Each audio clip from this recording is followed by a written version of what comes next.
Bowling করা যদি হয় শিল্পের সমতুল্য, হাসান মাহমুদকে যেন শিল্পী বলতে চান অ্যালান ডোনাল্ড। এতটা নিখুঁত বোলিং করতে যে খুব কম পেসারকেই দেখেছেন তিনি। ডোনাল্ড তো এমনও মনে করেন হাসান 6 পেন্সের কয়েনের ওপরও নিখুঁতভাবে বল ফেলতে পারবেন, যে কয়েন আকারে বাংলাদেশের 1 টাকার কয়েনের চেয়েও ছোট। ডারউইন টেস্টের পর্ব শেষ, সামনে এবার অস্ট্রেলিয়া বাংলাদেশ মেকাই টেস্ট। তার আগে আরও একবার নিজের সাবেক শিষ্যের প্রশংসায় ব্যস্ত দক্ষিণ আফ্রিকান কিংবদন্তি। বার্তা সংস্থা এএফপিকে দেওয়া সাক্ষাৎকারে ডোনাল্ড বলেছেন, বাংলাদেশ দুর্দান্ত আধিপত্য নিয়ে বোলিং করেছে।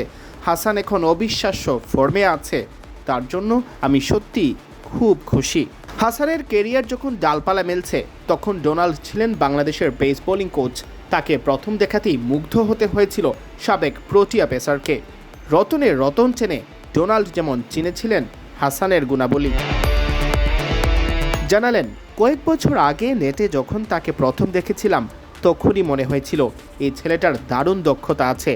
বলের ওপর তার অসাধারণ নিয়ন্ত্রণ, যেন 6 পেন্সের কয়েনের ওপর বল ফেলছে, এতটাই নিখুঁত, দুই দিকেই বল সুইং করাতে পারে। অস্ট্রেলিয়া সফরের আগে টাইগাররা সবচেয়ে বেশি আলোচনায় ছিল নাহিদ রানার কারণে। তবে চোটের কারণে এই এক্সপ্রেস বলার অস্ট্রেলিয়া সফরে আর যেতে পারেননি। অনেকটা তড়িঘড়ি করে ডাকা হয় পিতৃত্বকালীন ছুটি নেওয়া ইবাদত হোসেন চৌধুরীকে। তিনিও দেশের জন্য ছুটি বাতিল করে মাঠে নামেন, আর ফর্ম যেন ঠিক মাউন্ট মঙ্গানুই টেস্টের সেই ইবাদত।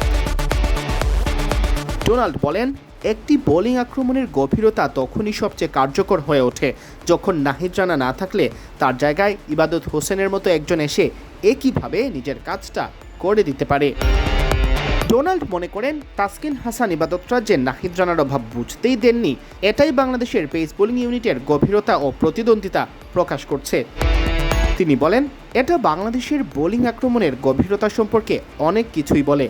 বাংলাদেশের বোলিং লাইন আপে এভাবে গভীরতা তৈরি হতে দেখা সত্যি দারুণ ব্যাপার। সিয়াম চৌধুরী, বিডি ক্রিক টাইম।